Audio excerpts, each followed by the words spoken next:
শেখ হাসিনার বিরুদ্ধে রায়ের তারিখ ঘোষণা আজ। ট্রাইব্যুনাল ও আশেপাশে কঠোর নিরাপত্তা। লকডাউন প্রতিহতে রাজপথে ছাত্র জনতা। সুষ্ঠু নির্বাচন আয়োজনে রাজনৈতিক দলগুলোর সহযোগিতা চাইলেন সিইসি। না হলে নির্বাচন প্রশ্নবিদ্ধ হবে বলে শঙ্কা। নতুন কুড়িকে শুধু নাচে গানে সীমাবদ্ধ না রেখে প্রযুক্তি উদ্যোক্তা সহ নানা ক্ষেত্রে প্রসারিত করার পরামর্শ প্রধান উপদেষ্টার। দেখছিলেন ক্রাউন 7 সংবাদ শিরোনাম। এবারে বিস্তারিত।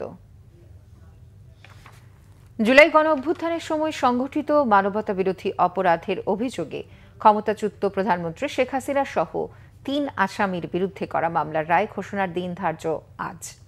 বিচারপতি মোহাম্মদ গোলাম মর্তুজা মজুমদারের নেতৃত্বাধীন 3 সদস্যের আন্তর্জাতিক অপরাধ ট্রাইব্যুনাল 1-এ মামলার রায়ের তারিখ ঘোষণা করবেন। শেখ হাসিনার পাশাপাশি এই মামলার অপর 2 আসামি হলেন সাবেক স্বরাষ্ট্রমন্ত্রী আসাদুজ্জামান খান ও পুলিশের সাবেক মহাপরিদর্শক আইজিপি চৌধুরী আবদুল্লাহ আল মামুন। সাবেক আইজিপি মামুন রাজসাক্ষী হিসেবে জবানবন্দি দিয়েছেন।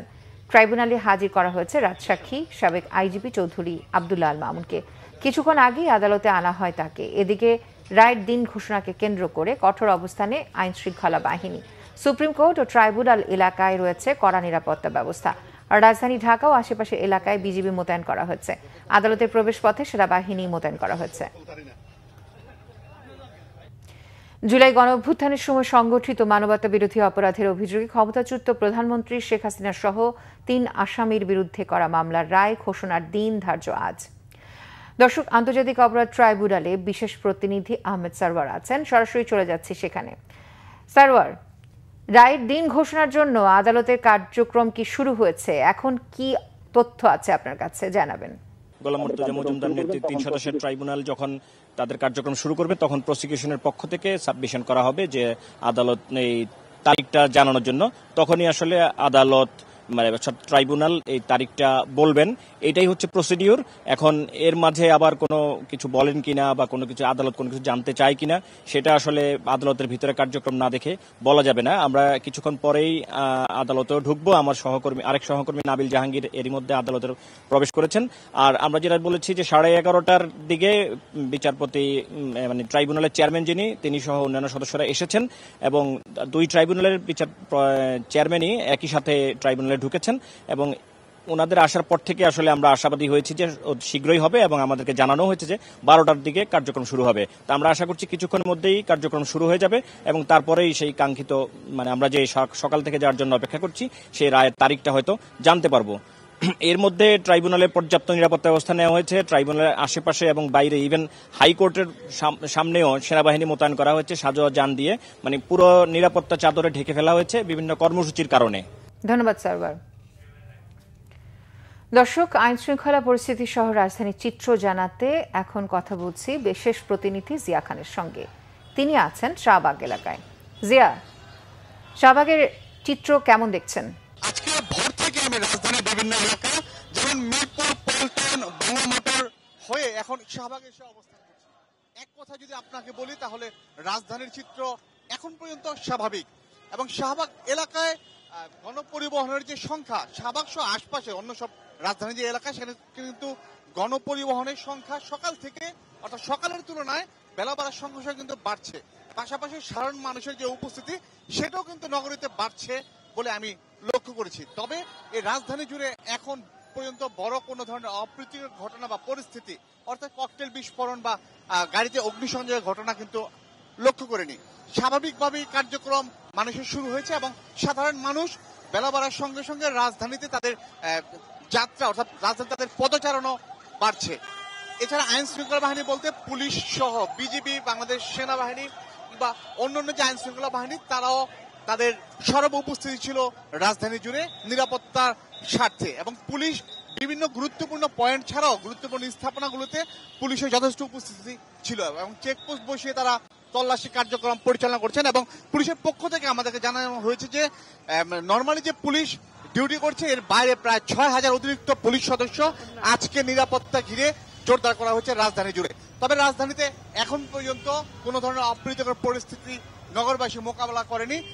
বেলা বাড়ার সঙ্গে সঙ্গে গণপরিবহনও বাড়ছে। ফারহানা, এই ধন্যবাদ আপনাকে। শাহবাগ এলাকা থেকে জানাচ্ছিলেন সহকর্মী জিয়া। চলে যাচ্ছি পরবর্তী সংবাদে।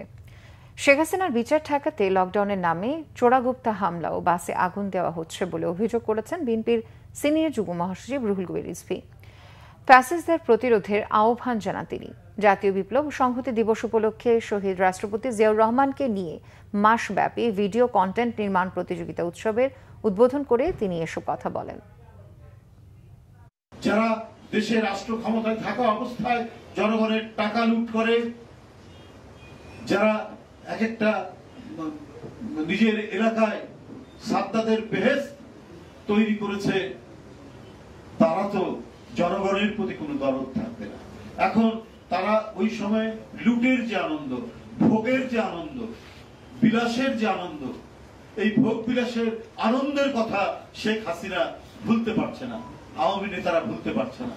এই কারণেই তারা অবৈধ সন্ত্রাসী পন্থা অবলম্বন করে একেবারে চোরাগুপ্ত ভাবে জনগণের উপর আক্রমণ করছে। তার নমুনা আজকে 2-3 দিন ধরে আমরা সেটি দেখছি। কার্যক্রম নিষিদ্ধ আওয়ামী লীগের লকডাউন কর্মসূচি প্রতিরোধে ঢাকা বিশ্ববিদ্যালয় সহ রাজধানীর বিভিন্ন পয়েন্টে অবস্থান নেয় বিএনপি, জামায়াত, এনসিপির কর্মী সমর্থকেরা। পাশাপাশি জননিরাপত্তা নিশ্চিতে কঠোর অবস্থানে আইনশৃঙ্খলা বাহিনী ও রাতভর রাজধানীর বিভিন্ন এলাকায় মিছিল করেছে বিএনপি, জামায়াত, এনসিপি ও ইনকিলাব মঞ্চ। গত কয়েকদিন কয়েকটি ককটেলে বিস্ফোরিত হলেও আজ সকাল থেকেই পুরো রাজধানী শান্ত রয়েছে। কার্যক্রম নিষিদ্ধ আওয়ামী লীগের লকডাউন কর্মসূচি প্রতিরোধে সকালে ঢাকা বিশ্ববিদ্যালয়ে মিছিল সমাবেশ করে ইসলামী ছাত্র শিবির। এ সময় সংগঠনটির নেতারা বলেন, ফ্যাসিস্ট হাসিনার বিচার নিয়ে কোনো টালবাহানা চলবে না। আওয়ামী সন্ত্রাস রুখতে শিক্ষার্থীরা সবসময় প্রস্তুত রয়েছেন বলেও জানান তারা। নির্বাচন আয়োজনে রাজনৈতিক দলগুলোর সহযোগিতা চেয়েছেন সিইসি এএমএম নাসির উদ্দিন। না হলে নির্বাচন প্রশ্নবিদ্ধ হবে বলে তিনি আশঙ্কা প্রকাশ করেন। সকালে রাজনৈতিক দলগুলোর সাথে সংলাপের উদ্বোধনে এসব কথা বলেন তিনি। সিইসি বলেন, বিশেষ পরিস্থিতিতে নির্বাচন হচ্ছে, তাই বাড়তি কাজের চাপ ইসির উপর। দলগুলোর সহায়তা বেশি প্রয়োজন। সোশ্যাল মিডিয়ায় অপতথ্য বড় চ্যালেঞ্জ বলে মনে করেন তিনি। বলেন, 54 দলই ইসির কাছে সমান গুরুত্ব পাবে। বড় ছোট বলে কিছু নেই, নিবন্ধিত হলেই হলো। এ সময় আচরণবিধি অনুযায়ী পোস্টার সরিয়ে ফেলতে রাজনৈতিক দলগুলোর প্রতি অনুরোধ জানান সিইসি। এদিকে তফসিল ঘোষণার আগে থেকেই লেভেল প্লেয়িং ফিল্ড নিশ্চিতে ইসির প্রতি আহ্বান জানিয়েছে রাজনৈতিক দলগুলো। তরুণদের শুধু দেশের মধ্যে সেরা হলে হবে না, বিশ্ব সেরা হতে হবে বলেন প্রধান উপদেষ্টা ডক্টর মোহাম্মদ ইউনূস। এদিকে দুপুরে জাতির উদ্দেশ্যে ভাষণ দেবেন প্রধান উপদেষ্টা। সকালে তেজগাঁও প্রধান উপদেষ্টার কার্যালয়ে নতুন করে 25তম প্রতিযোগিতায় বিজয়ীদের মাঝে পুরস্কার বিতরণ অনুষ্ঠানে অন্তর্বর্তীকালীন সরকারের প্রধান এ কথা বলেন। অনুষ্ঠানে বিজয়ীদের হাতে পুরস্কার তুলে দেন ডক্টর ইউনূস। অনুষ্ঠানে দেওয়া বক্তব্যে প্রধান উপদেষ্টা বলেন, নতুন করে প্রতিযোগিতা শুধু নাচ গানের মধ্যে সীমাবদ্ধ না রেখে প্রযুক্তি, উদ্যোক্তা সহ নতুন নতুন দিকে প্রসারিত করতে হবে। জাতি গঠনে নতুন কুড়ির মতো প্রতিযোগিতা ভূমিকা রাখবে বলেও প্রধান উপদেষ্টা আশা প্রকাশ করেন। শিশু কিশোররা শুধু গাইতে পারে, নাচতে পারে, বাজনা বাজাতে পারে, এটা খুবই ভালো জিনিস। এটা প্রতিযোগিতা হওয়া অবশ্যই উচিত। এর বাইরে অনেক কিছু পারে, সেখানে প্রতিযোগিতা হবে না কেন? শুধু একটা বিষয়ে সীমাবদ্ধ থাকবে কেন? এখান থেকে বিভিন্ন রকমের প্রতিযোগিতার মাধ্যমে বিভিন্ন দিকে ছড়িয়ে পড়বে। এক সময় এখনো হয় বোধ রচনা প্রতিযোগিতা হয়, এটা একটা জিনিস হতে পারে। আমি কেমন বাংলাদেশ দেখতে চাই, এটা রচনা প্রতিযোগিতা, বা অন্য কোনো বিষয়, যে কোনো বিষয় হতে পারে, উদ্ভট বিষয় হতে পারে, হবে। প্রযুক্তির প্রতিযোগিতা, এই বয়সে কে কি প্রযুক্তি প্রয়োগ করছে এবং সেটা সে নতুন একটা চমক দিচ্ছে, তা সেই প্রযুক্তিকে বুঝতে পারছে এবং সেটাকে প্রয়োগ করছে, তার জন্য প্রতিযোগিতা। এই ছিল এখনকার মতো। পরের সংবাদ দুপুর 2টায়। এর আগে একটা রয়েছে নিউজ টপ 10, দেখার আমন্ত্রণ রইল। এছাড়া বাংলাদেশের সংবাদ ও সংবাদ সংশ্লিষ্ট অনুষ্ঠান দেখতে ভিজিট করুন www.bbnews24.com ও facebook.com/bangladeshinews এবং সাবস্ক্রাইব করুন youtube.com/bangladeshinews। এতক্ষণ সাথে থাকার জন্য ধন্যবাদ সবাইকে।